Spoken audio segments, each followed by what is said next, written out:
terrific start to your day. I know I am, or at least that's what I'm trying to convince myself that I am.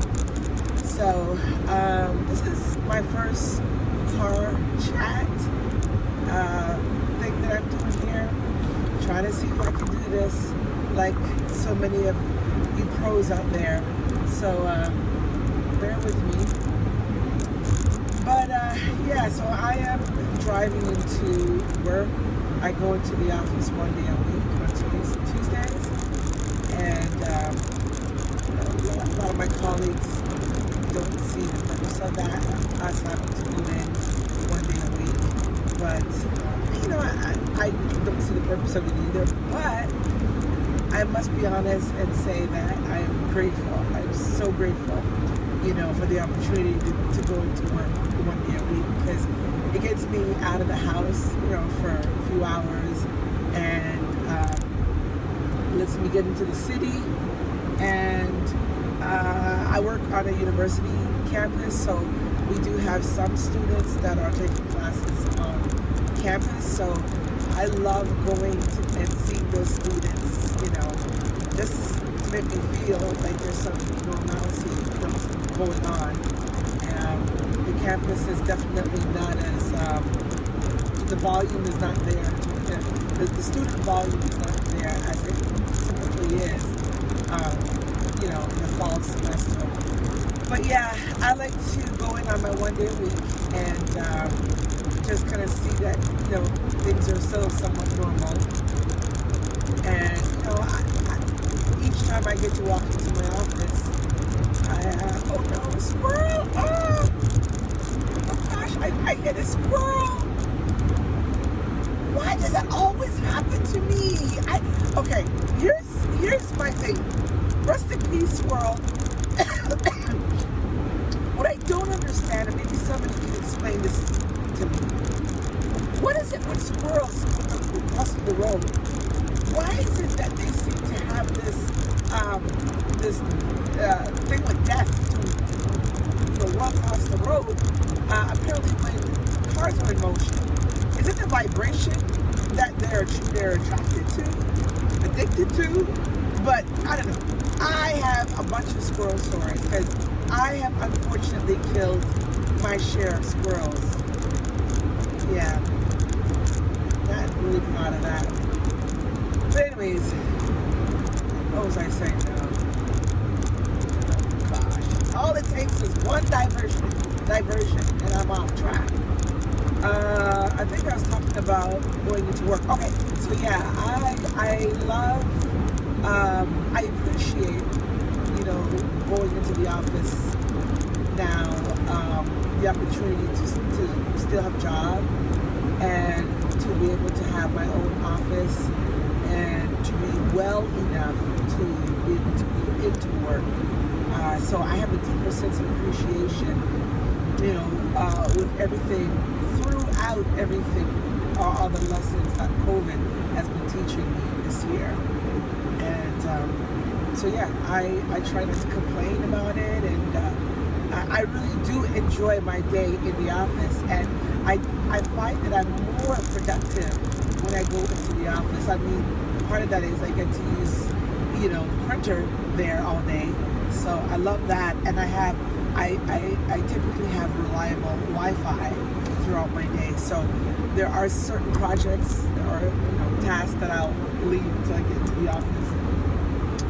But yeah, I typically have almost like a full page of to-dos when I go into work. So, and I typically get most of them done. So yeah, but as I'm driving in, I'm just thinking about a lot of things. A lot of things are going through my mind about where we are, in our world. Our world is in trouble on so many levels. Our world is in trouble, and it's like we've become so immune or insensitive. We've been so desensitized with, all the people that we've lost due to COVID-19, or mental health. And I just think that it's such a sad thing that, we are becoming so desensitized that when we do hear people passing away, and even through protest, and police brutality, it's just been a very traumatic year. Like, I don't have a grasp on it. I feel like I'm in a twilight zone. Like, what did 2020 come to teach me, to teach us? There's a lot of lessons here, and I've been journaling some of that, in my opinion, and I've been having a lot of conversations with people about their thoughts and experiences. But y'all, there are a lot of lessons that are to come out of 2020. I don't know if it's, oh my goodness, I hope you guys can hear me with this defroster thing going on so loud. There's just, with this year being the start of a new decade, I remember when we lost Kobe and his precious daughter and those wonderful people in that aircraft.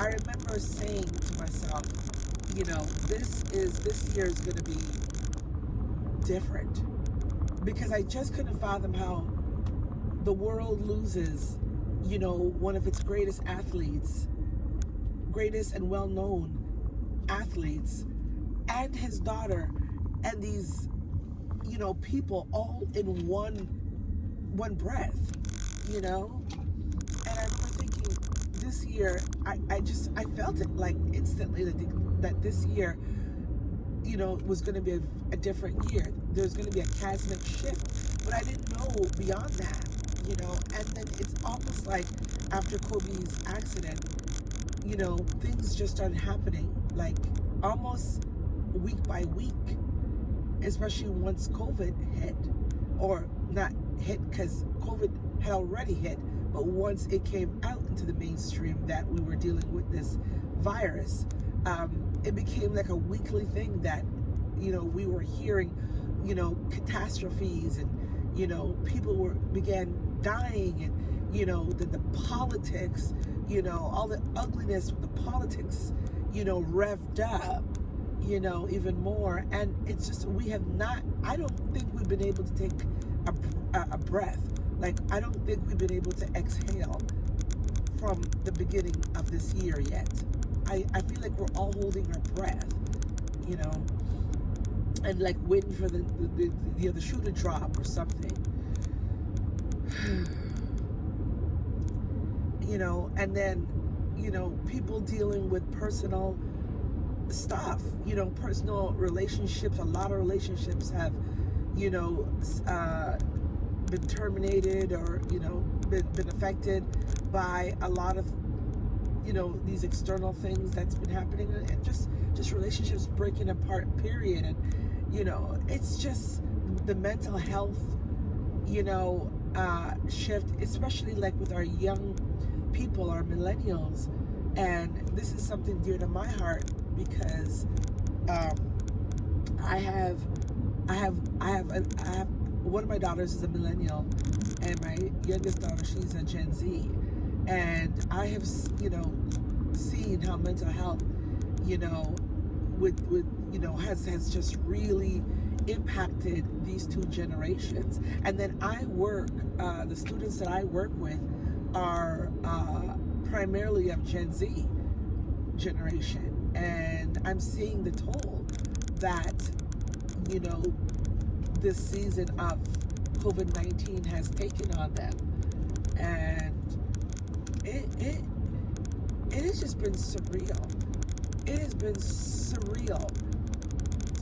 And just trying to find positivity in all of this, trying to find, how to balance, my own mental health, and,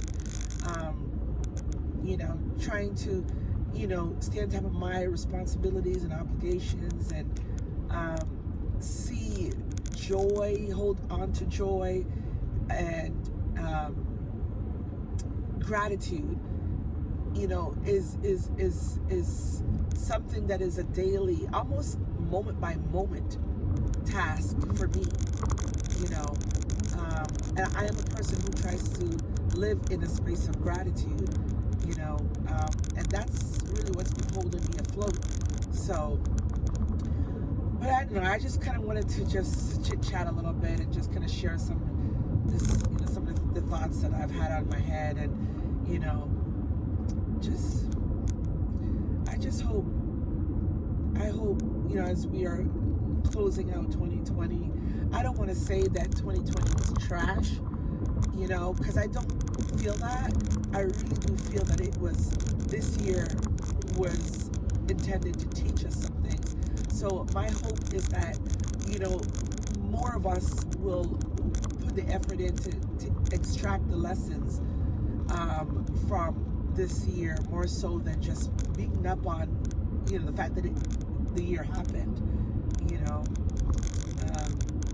life is not going to be perfect. It never will be. You know, we will always have to be riding through storms. I think the key thing is finding, you know, tools, resources, you know, strategies, and building a network of support, you know, around you to help you navigate through life storms. And these are the things that I'm learning, and these are the things that I'm teaching my children and the young people that I am privileged to serve. So anyways, let me stop, you know, going on, because I could talk, you know, forever. But I hope you guys have a wonderful, productive, rewarding day. Try to stay in that space of gratitude, and try to be a blessing, you know, and be of service to, you know, someone today. And yeah, I will talk to you guys in my next video. Please like, comment, and subscribe. Bye, y'all.